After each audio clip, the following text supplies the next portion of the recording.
ये कहानी उत्तर प्रदेश के एक छोटे से गांव रंगपुर की है।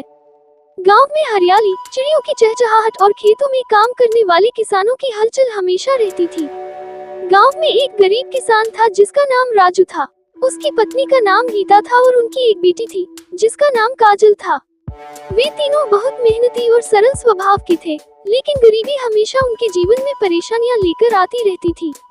राजू दिन रात खेतों में मेहनत करता, लेकिन उसकी फसल अक्सर खराब हो जाती। कई बार सूखा पड़ता तो कभी बाढ़ से फसल बर्बाद हो जाती। इसके बावजूद राजू उम्मीद नहीं छोड़ता था। वह अपनी बेटी काजल की पढ़ाई के लिए हमेशा चिंतित रहता। काजल पढ़ाई में बहुत होशियार थी और उसका सपना था कि वह एक दिन शिक्षक बने, ताकि वह गांव के बच्चों को अच्छी शिक्षा दे सके। लेकिन गरीबी की वजह से राजू काजल की पढ़ाई जारी रखने में असमर्थ था। गांव में सरकारी स्कूल सिर्फ 5वीं कक्षा तक ही था और आगे की पढ़ाई के लिए काजल को शहर जाना पड़ता। शहर की पढ़ाई के लिए फीस, किताबें और रहने का खर्चा उठाना राजू के लिए असंभव था। गीता भी बहुत दुखी रहती थी, लेकिन वह भी अपने पति की तरह मेहनत में विश्वास रखती थी।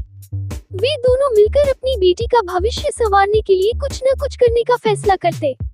एक दिन गांव के मुखिया ने एक सभा बुलाई। गांव के सभी लोग वहां इकट्ठा हुए।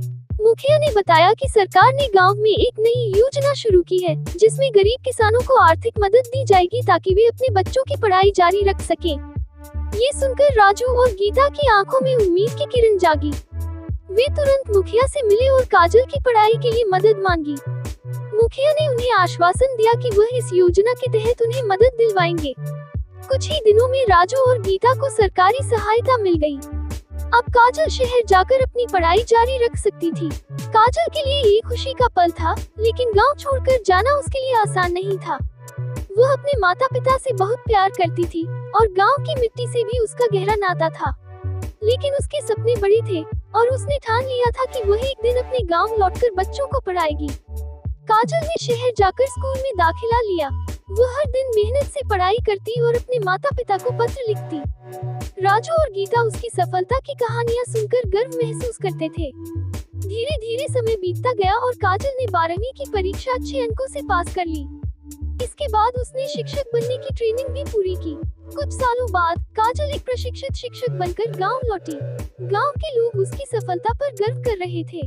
उसने गांव के बच्चों के लिए एक छोटा सा स्कूल शुरू किया, जहां वो खुद उन्हें पढ़ाने लगी। उसकी मेहनत और समर्पण ने गांव के बच्चों के भविष्य को नई दिशा दी।